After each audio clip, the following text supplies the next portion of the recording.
Hi.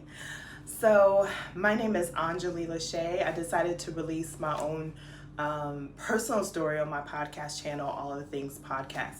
So I have a podcast here in Bangkok, Thailand, where I interview people in my walk-in closet. Back there, the door is shut. It has doors too. Is that sexy? And so I feel like a lot of people, are trust me and share their personal journeys and personal stories with me that I wanted to share mine. And I feel like this is something I want to release before I go into 2026. I want to release all of it. I feel like it's stuck in my throat.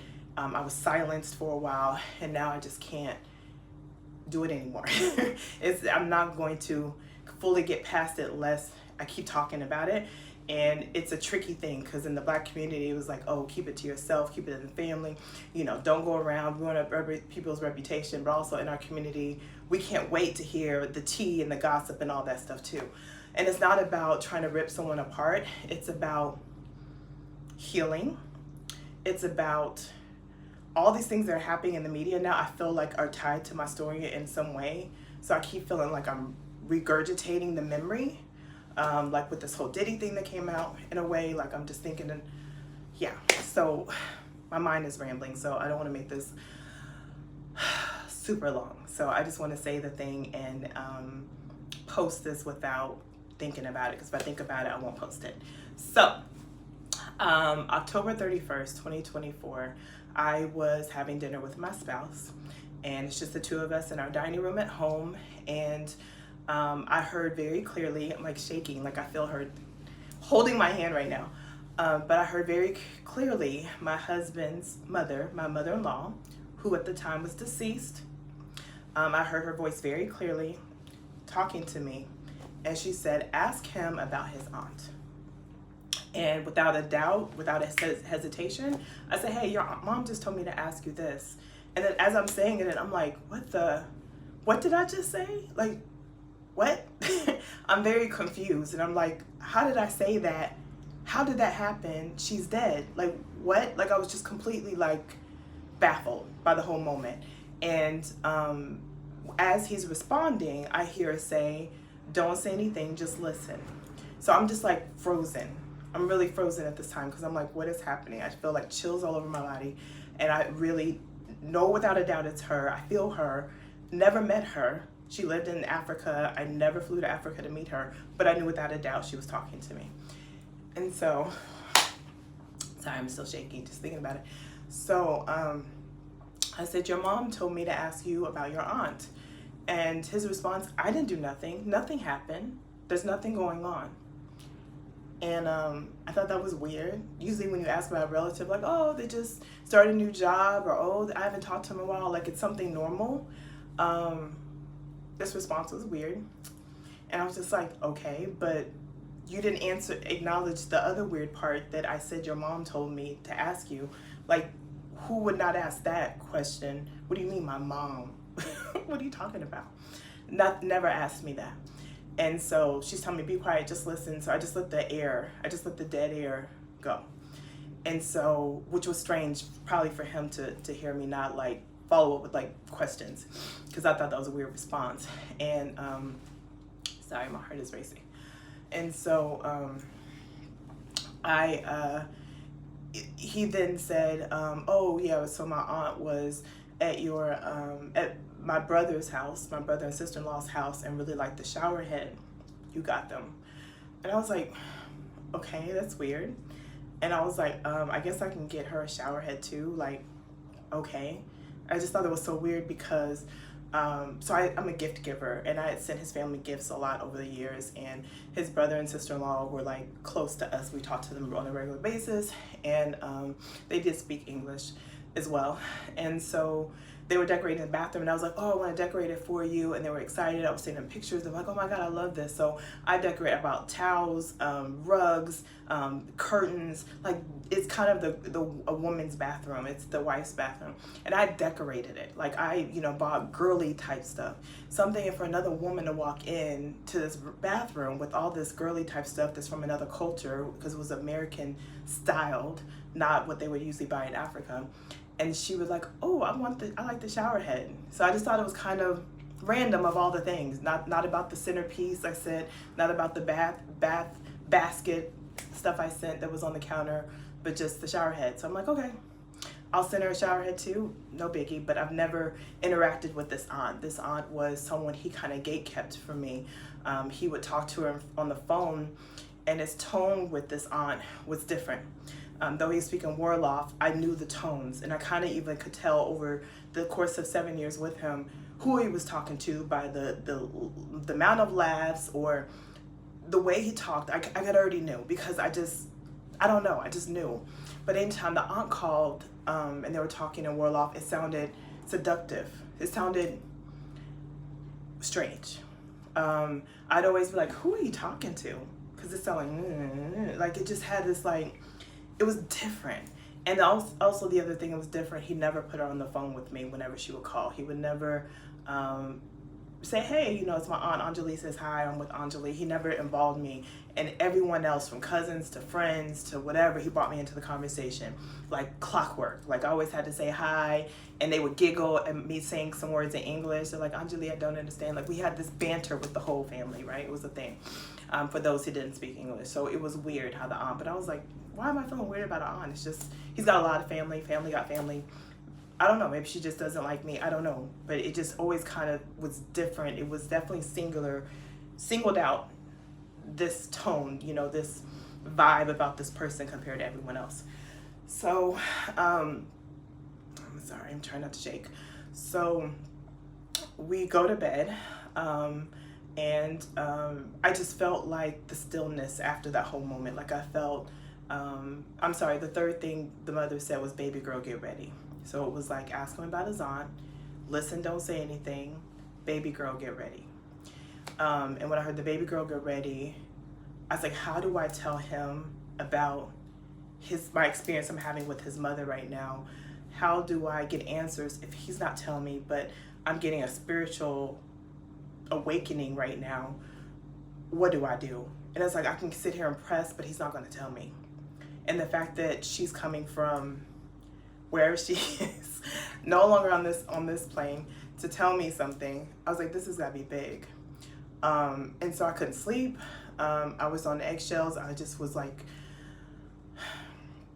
I just felt like every breath in and out, it was slow. Like everything was going slow. I just felt like I was just waiting to get hit by a semi-truck. I was like, who's going to tell me anything? I can be an investigator here, but I don't know what I'm investigating. I just know I was told to ask a question, and this supernatural thing happened. So the next day, I'm at work. This is Friday now, and I'm just going through the motions. I'm working from home. It was like a half day, and we had a restaurant together, so it was a half day, and we had recently had a burglary in the restaurant. It was small. They came and stole the tip jar, but we realized there was some issues with the camera and pulling the footage when we were trying to work with the staff to get them this footage. So I was like, next time I'm in the restaurant, I'll fix it so it's easy to clip this video, send it to the cops, you know, send it to the staff member, whoever, so we can look out for this incident again.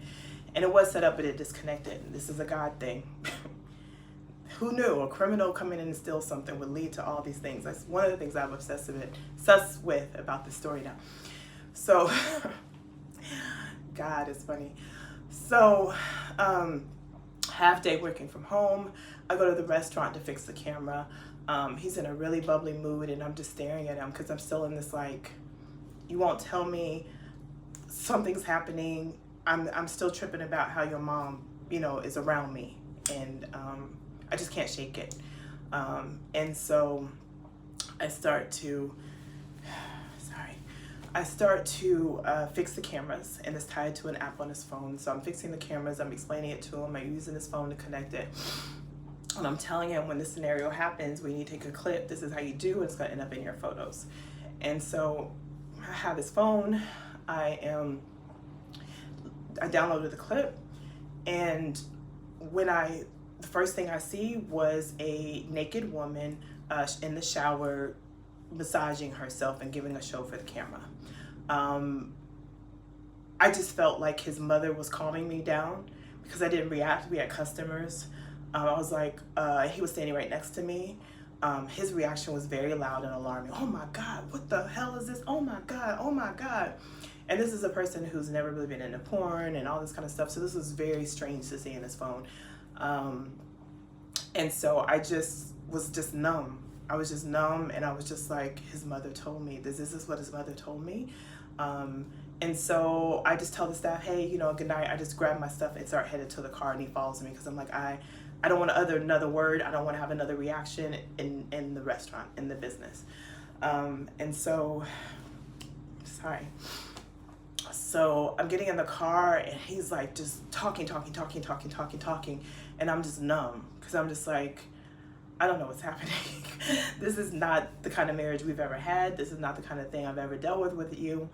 I don't know what was happening. And I looked at it so quickly because it's one of those like, oh my God, I saw porn on my phone kind of panic thing. Like, you know, I looked at it quickly, so I didn't really like look at it.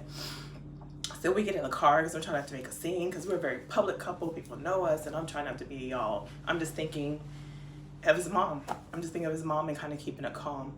And so, I'm sorry, I still tremble when I tell the story sometimes.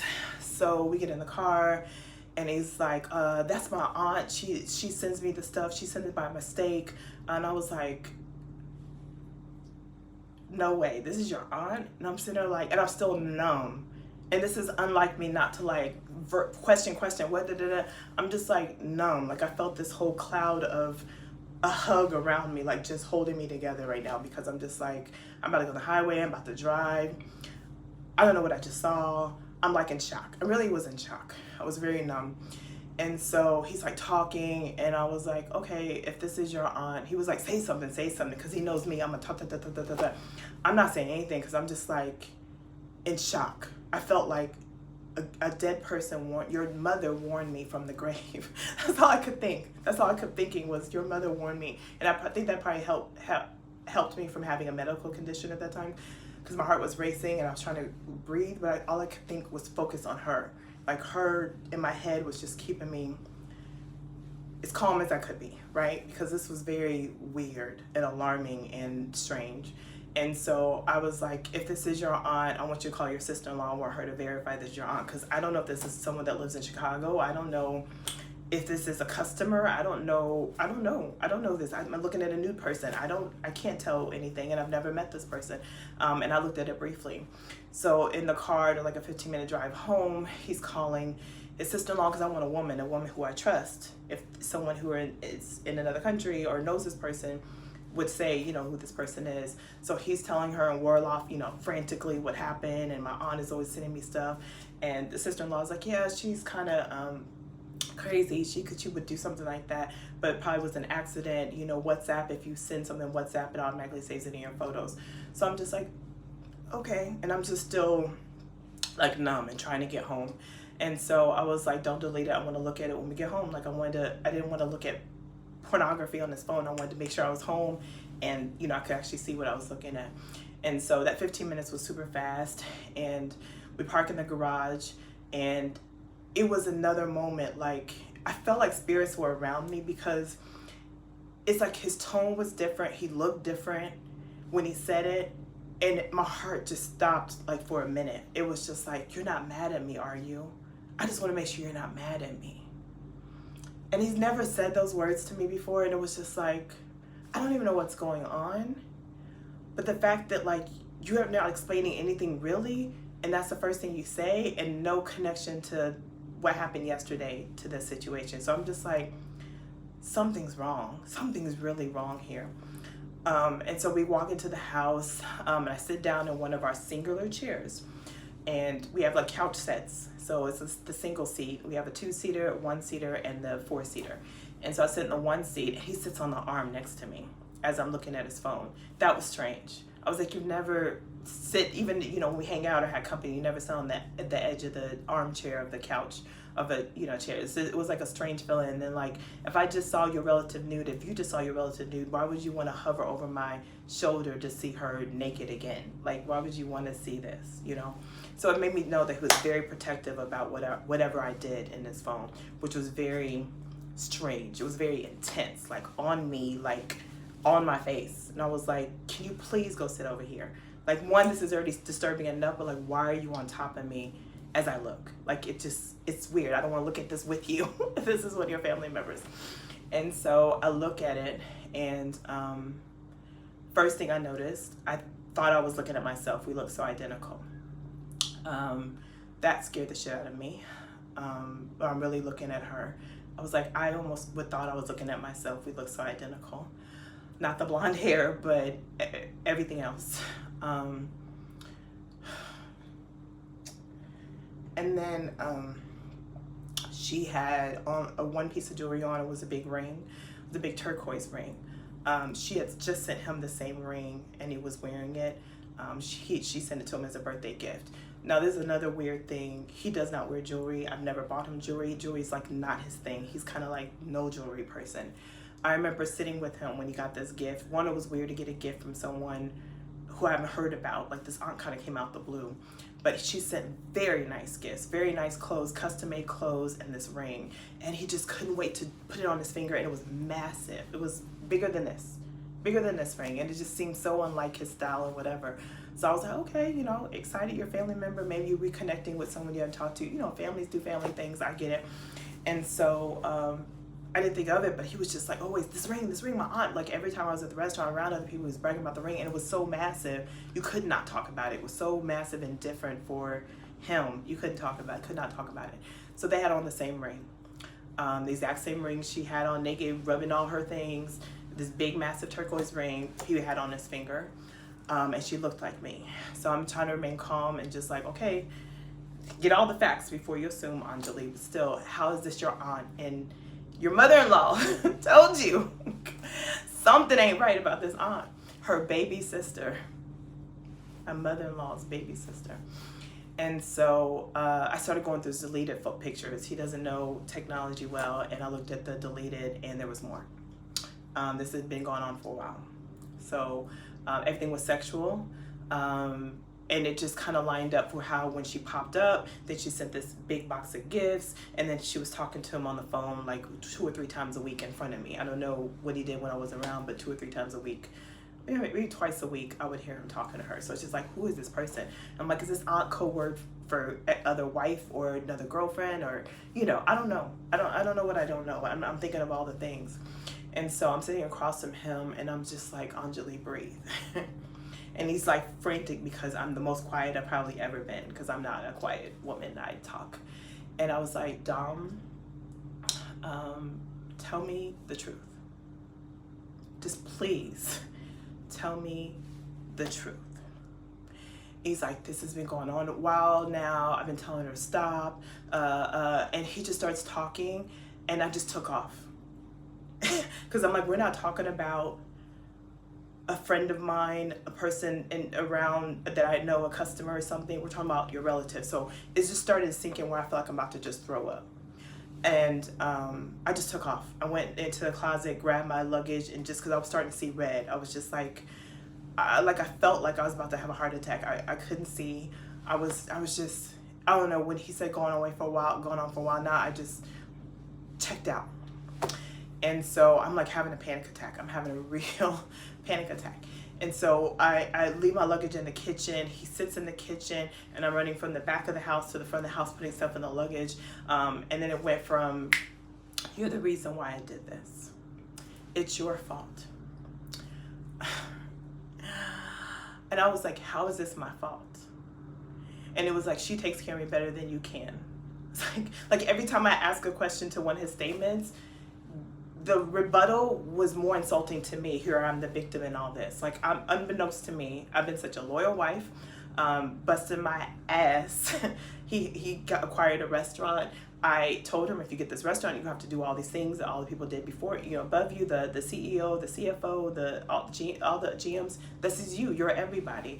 And he's like, don't worry, I know. I bought him books. I bought him magazines. I bought him classes. He just sat on the couch, waiting, you know, acted as a manager, not a manager about to become an owner, not a GM about to become an owner. And it drove me nuts. I'm like, you have to like learn these things. You don't have another person. This is this. And he was putting it on me. He was like, I can't figure it out. Don't worry, I'll figure it out. Then when mess up, he would call me freaking out, frantic. So I learned to do all these things that I didn't know how to do because he wouldn't do it. Didn't want to hire anyone, but didn't want to do it either. So I've known this man to be an avoidant. He always avoids anything hard or frustrating. Like, he just likes to do what he knows and sticks to that. and not to embarrass ourselves and my reputation and our reputation, because we announced, hey, we got this restaurant now. I stepped in and learned things I didn't know, and being the fixer. Yes, I brought in the marketing, of course, but I had to do everything, and to the point where he was giving vendors my numbers, plumbers my numbers, like everyone had my number, and he was like, oh, this is going on at the restaurant, they told me to call you, and I'm like, I don't, you own, I help. yeah, I know. But then it kept doing it. So I felt like this restaurant was put on my back. I did my best. I wanted to be successful. I was really proud of it. But I felt like I was taking on more and he was kind of staying as he was as a district manager. It didn't change. He didn't level up. It's just like, oh, you're going to be all these other people and I'm going to stay the district manager like I was before I went from employee to owner. So that's a whole other story. So just to give you a temperature, I kept, this whole year at this time was frustrating, where I felt like I kept saying, you're putting this on my back. I can't do this. I feel like I'm the man in the marriage. I need you to initiate these things. Stop giving people my phone number. If you don't know it, you gotta hire someone. I can't be all these people. I bought you a book on that. I sent you a class on that. Instead of watching CNN and sports all night, take a class. Like, you're gonna have to grow. This is not the same as being an employee. This is owner. You have to grow into owner. So get ready.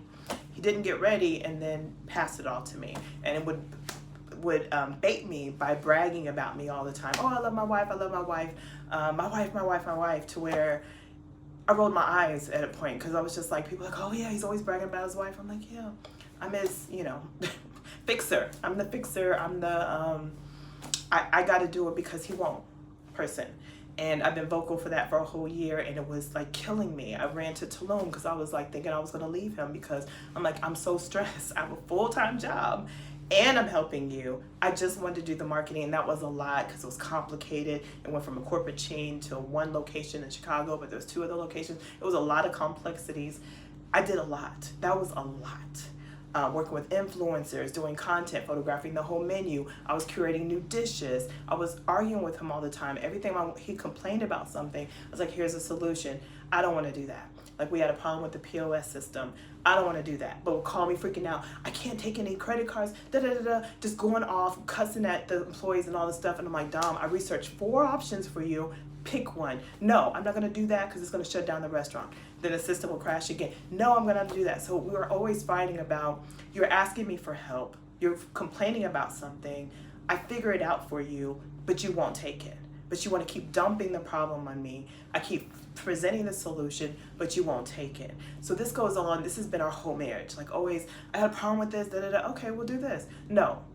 Like, he would say, I need more staff members. I would post on Indeed and give him a bunch of resumes. He would never look at it. So I was like, this was the norm. This became normal, even though this is crazy. This became normal. Back to the story. Sorry. Just giving you some face for all the people who don't know all the other things. A lot of people know me. Some people don't. So back to that day, I'm seeing red. I'm in the kitchen and I'm going back and forth. He's like, she takes care of me better than you can. If you would take care of me, I would have never did this. You're the reason why I did this, and then you'll never find a man better than me. And it was like boom, boom, boom, like within less than 2 minutes. So 2 minutes from the couch to this, went to the I'm sorry to this now. And I was like, this is not normal. I've always felt like something was off in our marriage and I couldn't articulate it. I'm like, oh, it's because he's African. I would tell other people like, oh, that's marriage. And like, I didn't realize until that moment when it was so clear, like, I'm sitting here being a victim. I'm just finding out something terrible you've been doing behind my back.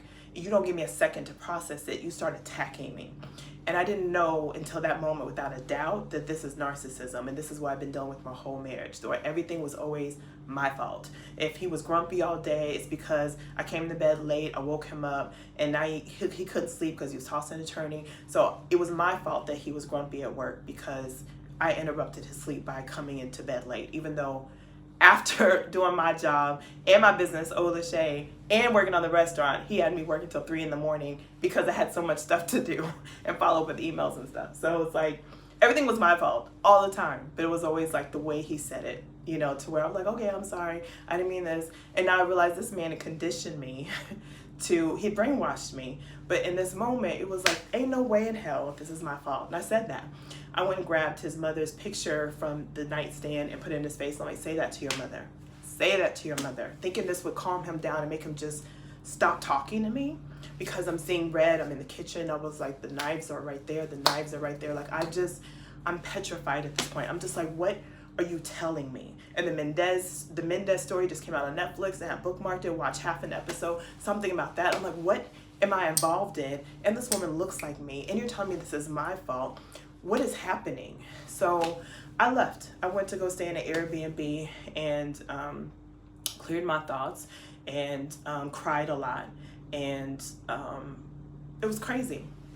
But I kept this to myself because we had the restaurant, and I didn't want people to boycott it. I didn't want people to not go knowing what he did to me. So I did everything I could, put my money together, and I left the country. I came to Thailand because I wanted to die. I was so humiliated. It was hard to wake up every day. It was really hard. I don't want to keep crying. It was really hard to wake up every day. It was really hard to get out of bed. It was really hard to swallow this and not say anything. It was really hard to have this visual of this woman who looks like me. It was really hard to get out of my head and thinking, like, did he marry me because I looked like her? Like, he had to have, because I look like her, and I've seen pictures of his whole face. I've never looked at someone and was like, that's me. That look like her. Like, a lot of times people are like, oh, you look like so-and-so, so-and-so. I'm like, oh, I can kind of see it. This I saw, I admitted. And I said, I look like this woman. There was an altercation where I started telling the family. I sent the same photos and videos that I saw, and I was like, oh, she's going to send it to this nephew, send it to all the nephews, send it to all the boys in the family. Let everybody see this is what you're doing. This is how you get down. And so, and I didn't care. That was my way of lashing out, because I don't know who this woman is. I can't sit her down and talk to her. Do I care to talk to her? What am I going to do with my life? Like, this is crazy and disturbing and creepy and wild. It's just really wild. So I sent it to the family, and they went over and talked to her, and I heard that she was bragging. So I don't know. I this is what I feel like. Had this been, I'm a loyal person. I have had people tell me some dark and twisted stuff. I'm an empath. If this had been a sit me down and talk to me, I would not be doing this video. If you said, hey, when I was a child or when I was young, me and my aunt, something happened, da da da. If you let me in, I would have handled you gently. But then shoving this in my face and behind my back and humiliating me is different. I felt like I earned that respect for how good of a wife I was, how loyal I was.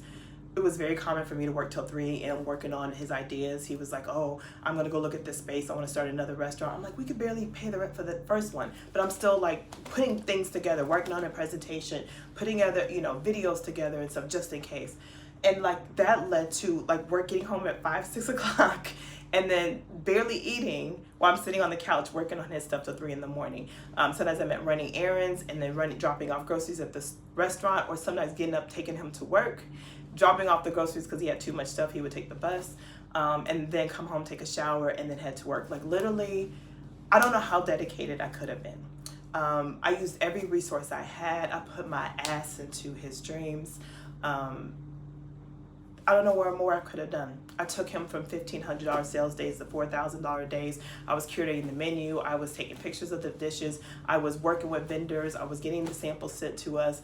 I was working with influencers and finagling the deals with them. I brought in a celebrity to do a takeover, and I was massaging a relationship with her to maybe do a second restaurant inside our restaurant, like a separate menu of hers in the restaurant, something that had never been done in the Midwest, something that I'd seen when I was traveling. I had an idea for it. I was going to do vegan charcuterie boards and have, tap into weddings. I threw parties in the space. We never had parties before. I brought in DJs. Like my whole family, my whole community rallied around this dream for this man.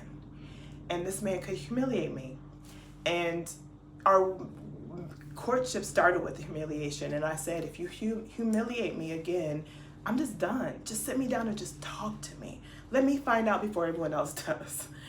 And he was like, yeah. And it was a bunch of little ones in 7 years, like surprises. Like he was like, oh, let's buy a house. And I found out he took out a loan. I was like, Dom, you want me to do all this paperwork to buy a house? What is this for? Why do I have to tell you? That was his response. And I'm like, so why am I doing all this if you can't communicate with me that you've taken out loans? Like, and I got so used to that style of communicating because this man showered me with gifts. He love bombed me ferociously in front of people. My wife, like bragging in every room about me. And I was confused because this is narcissism. Like they play these games where no one else would ever believe you. No one else would ever believe what you say about this person because they're so charismatic and charming. They can sweep everyone off of the feet. They would never believe anything you say and do behind closed doors unless they really get comfortable with you and let you see them. But how it started when we got married, we met at JFK Airport. I know I'm telling this backwards, but I'm going to keep going, otherwise I won't post this. We met at JFK Airport. I was flight attendant and then got promoted to supervisor, team leader. And so I went from traveling through the airport to being there every day as my 9 to 5. I was a supervisor at JFK Airport. And he was the general manager of the terminal. We were in Terminal 5. And so we met and dated, had a great courtship. He wooed me with gifts, like gifts, always buying me stuff.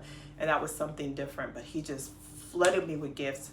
I didn't realize that was a mechanism to like, it's okay, I bought you something. Like, get over your feelings, your emotions, or whatever made you mad, I bought you something. Like, I would see that over the 7 years that I think I purged so many nice things because of the memory. I remember the thought that led to him gifting me the thing to where, like, I don't want it anymore. And I was giving away stuff all the time, nice stuff that he bought me because it just was tied to a bad memory. It wasn't cute anymore.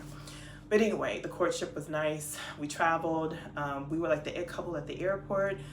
So much that when he proposed, I asked my boss, I talked to him and I was like, well, do you think we should get married here? Like, I don't want a big fancy wedding. I'm not even that big of a fan of New York. I kind of like New York, but I'm not trying to spend $60,000, on a wedding. Like, that's on the low end in New York and all that. And I was like, why don't we just do like a normal, basic little ceremony in the terminal? And they always had little pop-ups and stuff on the stage in the terminal. And so he liked the idea, and I was just like, everyone we'd invite is an employee. Everyone's like been here since we started dating to like this whole marriage part. And I asked my boss, and he loved it. Everyone loved it. We got the green light. TSA was sensational. High-level security, sensational. Corporate, sensational. Everyone was like in. They knew us. Like, we were the it couple. Like, we had crew members who were struggling financially, and he would see me talking to him. He would gift them food because he was on the food side. So he would take care of people who were struggling. So I had flights that I had to run as a flight attendant. There was a hurricane in one of the islands, and I was working the crew members. He like pulled together a bunch of food and sitting down with us so we could eat because the airport was damaged by the natural disaster. Like, we were just yin and yang. We were knocking stuff out. He was looking out for people. I was looking out for people. Like, we were just like the it couple at the airport, just to set the stage, set the tone, right? Everyone loved us. And so we were planning this wedding, and I kept saying it was going to be very simple. It was going to be on the stage. They had a rooftop pet relief area, and it was a pet relief area, but also like a smoking area, like an outdoor cute area, rooftop, that was covered in turf grass. If you know, T5. And so this is where we have the reception, and I was really excited because I was like pretty much doing fake flowers. I was like knocking this out pretty inexpensively. And the whole time, the way everyone was excited, we were offering, inviting crew members, we were inviting, regular customers who was like fly through New York every week. They were changing their schedule so they could be there during the wedding, like to have a later flight so they could pass through. And we were just telling everyone. And I was like, hey, is there anything you need to tell me? Because this is getting big. I have a feeling like they're going to make a big announcement. CNN crew members are always in the airport. TMZ was always in the airport. I was almost this close to being on TMZ, but I didn't go. I told this other girl to go, and she went, and the news crew was there. It was a funny show, episode 2. So anyway, I was just like, is there anything you want to tell me? Like, this is going to be big. They're about to make this big announcement. He goes, no. There's nothing I want to tell you. I always thought there was something because he wouldn't let me see where he lived. And people said that's normal in New York because people live with a bunch of other people, and sometimes it's weird. And he blamed it on his culture of his other family. They were like a different kind of Muslim, so he didn't want it to be all weird. And I was like, okay, maybe they're weird because he's married an American, but I had met his family over the phone and video calls, so I didn't feel that weird, but something felt off that I couldn't walk into your house. And so he's like, no, kept denying it. And this went on for like 3 months. I think we planned the wedding like in 3 months. It was like, no, this was like 4 months, and this is like the month before they're about to announce it. I could tell they're about to send out a press release. They're asking all these questions. My marketing ring was going off. I'm like, I think they're about to do something. I don't know if they're about to decorate. I don't know if they do this, but they're about to announce this wedding. Like, I think there's TV crews and media that's going to be here. Like, this is happening. And so we go to the courthouse in New York to do the marriage certificate. And he's acting very strange. He's very short. He's very rude. And I'm just like, this is a romantic wedding moment. Like, you asked me. I didn't want to get married.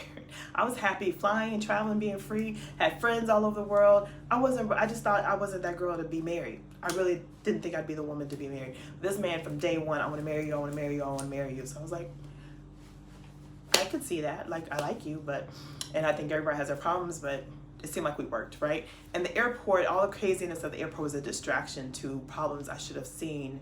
But our busy lives are so freaking busy and full together, working together, that I didn't see a lot of things until we moved away. So coming back to that.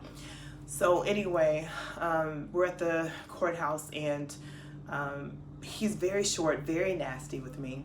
He's been nasty before. It's his, I always said that's your culture, but I'm like, this is a romantic thing. We're at the courthouse doing the paperwork, so we're legally married. It's kind of a weird place to be this, and everyone was watching because everyone's all lovey-dovey, kissing, and like, it was very, it's a courthouse where you get your marriage. It was the department area where you get your marriage certificate. So everyone was like lovey. And this was like, I could feel that everyone was looking at our energy, because I was like, what is going on? And everybody's looking at each other, people all into it. And so he kept filling out the paperwork wrong, sending it back. He filled it out wrong 3 times. And it's like, something is not right, but he won't tell me. And this is the thing that was common about him. He would never tell me stuff. I would have to just figure it out. And that was the frustrating part. It was like a game, and I made that shit normal. And it's not normal. Like, he would not just come out and tell me stuff. I had to just figure it out or wait till a semi-truck hit me, right? And so he's acting all weird. We go fill out the paperwork. We take to the counter. And I was like, oh, you want to go to dinner after? No, I need to get home. And I was like, okay, bye. I was like, so weird to like treat such a monumental day like this way. I was so confused. So we had to work the next morning at 4 a.m. And I'm tossing and turning because I'm just like in my feelings, like, what is that? Like, do I not marry this man? Like, he's obsessed about marrying me. We got this moving train with this wedding. Do I stop this? Like, something's not right. And so I'm sleeping, tossing and turning, and my phone rings at like 2 a.m. And that's weird to get a call. And it was a personal phone, not my work phone. And it's this young woman, and she's like, you're about to marry my father. And so, long story short, this man lied to me and did not tell me he had 3 children. The 3 children, he had sat down and talked to them and told them he was getting married, and they threatened to come and show up at the airport and show up at the wedding. So literally all day the next day, I'm asking him questions. He was like trying to get him to be honest, because I just can't believe this man hid 3 children from me. And it just didn't make sense. Like, how 3 kids, like, why would you not just say I have kids? Like, who would do that all this time, And so all this time, he was like, I was just asking him questions. And he was like, no, da-da-da. And I was like, okay, this lady, her name is so-and-so. She's messaging me. Oh, she's just a family friend. She's crazy. And I was like, hey, he said he doesn't know you. Now the woman's pissed. This woman who actually was his daughter. It's like, now you put me in some shit. But I didn't know until hours later, hours after this thing got bigger and bigger with the back and forth. He's saying one thing, she's saying another thing. Then she started sending me pictures. And I was like, what the hell is going on? And he's like, okay, I have 3 children. And he just says it like normal. And I'm sitting here, we're at a restaurant that had no customers, and we're at a table that has all the settings and stuff, and I just kept staring at the knife. And I'm like, girl, you do not go to federal prison. You are not at a restaurant. You're not in a public space. You are on federal property at JFK Airport. If you touch that knife, there's a camera on you, you are going to prison. And so I just, was gripping the table, and I left. Long story short, this man campaigned. He called my whole family. I called off the wedding, this big elaborate wedding, humiliated me. Now at my job, everyone in my work knows. Everybody at work is talking about it. People are flying in. People had paid for tickets. We had buddy passes. Like, it was just like a whole shit show. And this man campaigned and campaigned. He went through and called everyone, saying, I love her so much, I can't live without her. And then people were like, well, he does love you. Like, everyone just, he's so freaking charming.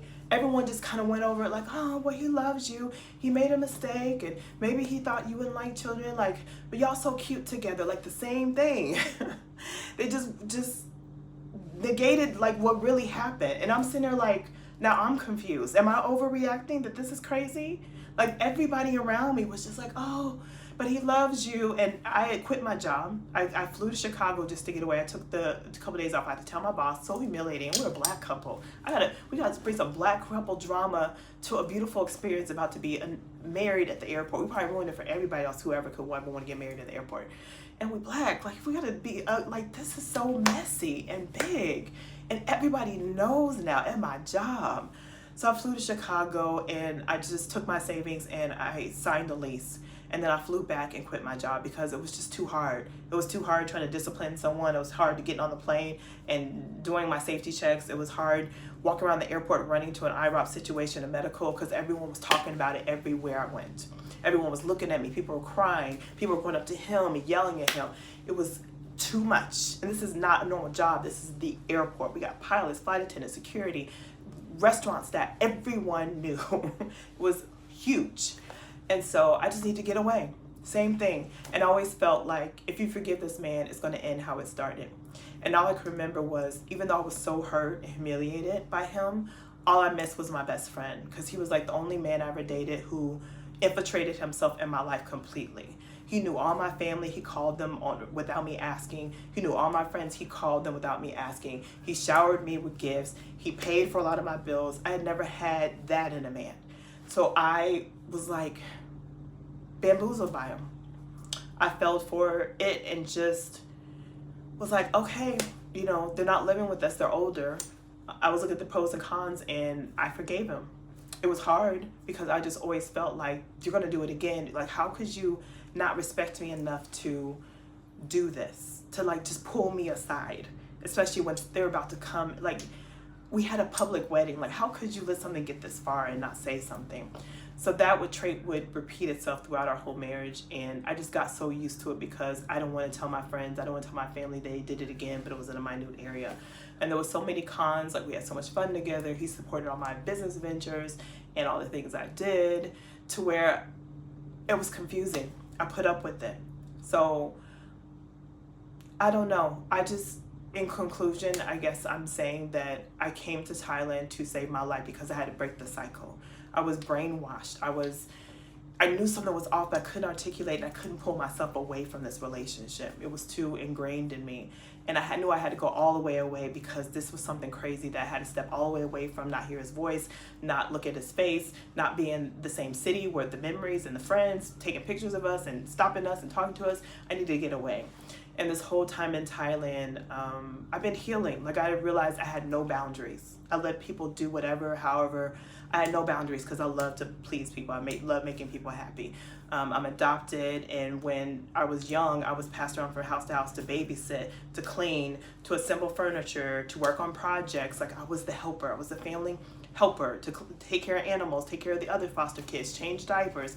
Like, I was always sent around to help and do. And I realized that trait in me was like, I come last, is what I learned. I come last. Everyone else needs to be taken care of. I don't know what I need. My job is to take care of everyone else. And I realized how I carried that into my marriage, like to not have boundaries, not put my foot down, just kind of like whatever makes them happy, and I'll figure out my pain. I'll figure out my frustration. I'll figure out but I wasn't. I was internalizing. It was building up. It was coming out in other ways. It was not healthy. Thailand has really put a mirror in my face and showed me who I am and what I was doing and how I was accepting things I shouldn't accept.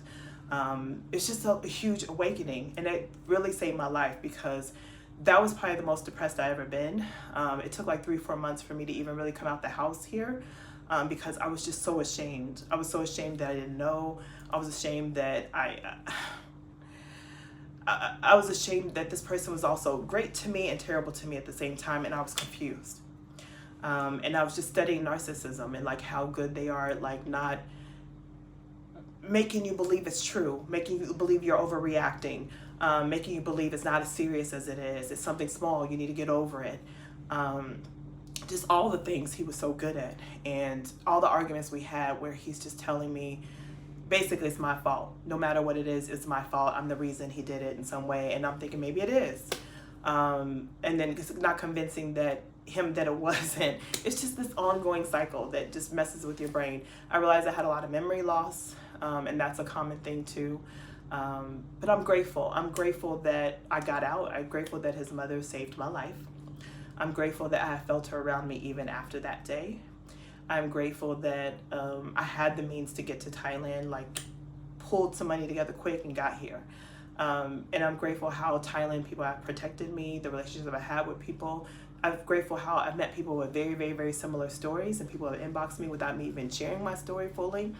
And I'm grateful how I feel empowered to see the signs, to set the boundaries, and to just fight for myself. And that's something I never did. I just kind of went with whatever people needed me to do. And I'm like, no, I'm gonna fight for myself, because if I'm miserable, it's my fault because I allowed it to happen.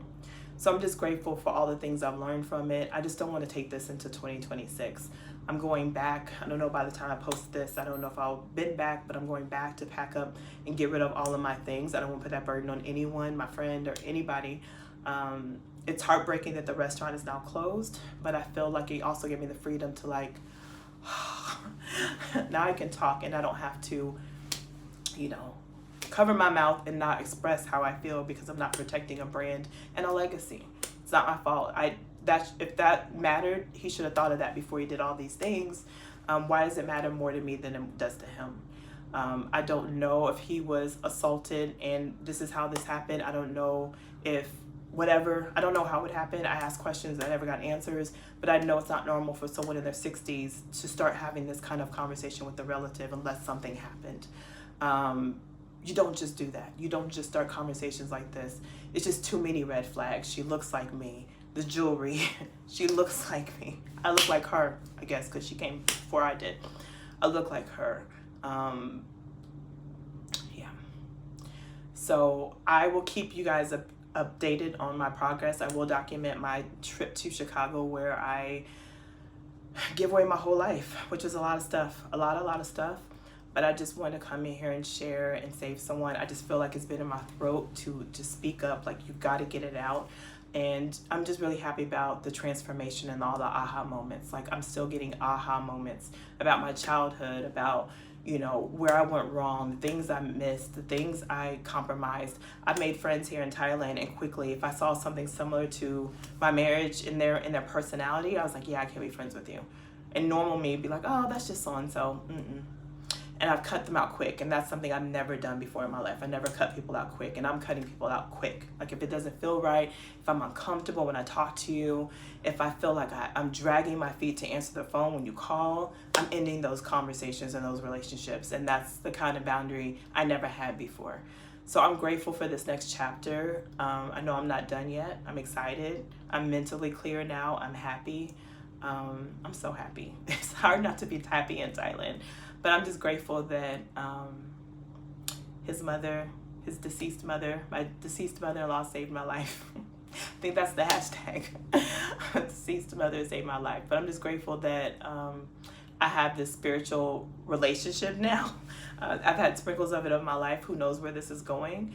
But I feel like I'm supposed to talk about it. I feel like this wouldn't happen in such a massive way if it wasn't a story for me to tell. So that is my story on that.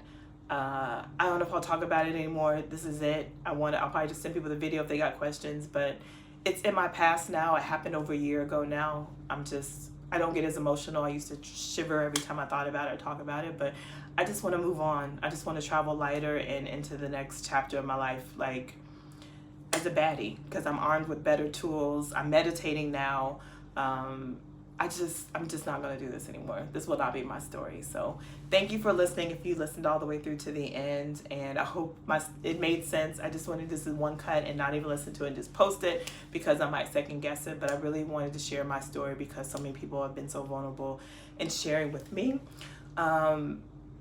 I don't know. I hope he gets help. I don't know what you do in this situation. I don't know the situation. I just know what happened to me.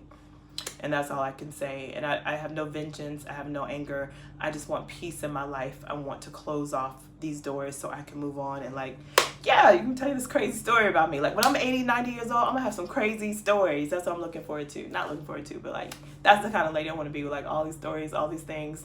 It's a story for me to tell. Maybe I'll write a movie. Hey, Netflix, I heard you just moved to Thailand. Look for me. I got a story for you. So thank you for watching. I feel like I'm rambling now, but thank you for listening. I can't believe I got through all that without crying. Thank you. My name is OnJaLee Lachey. Bye.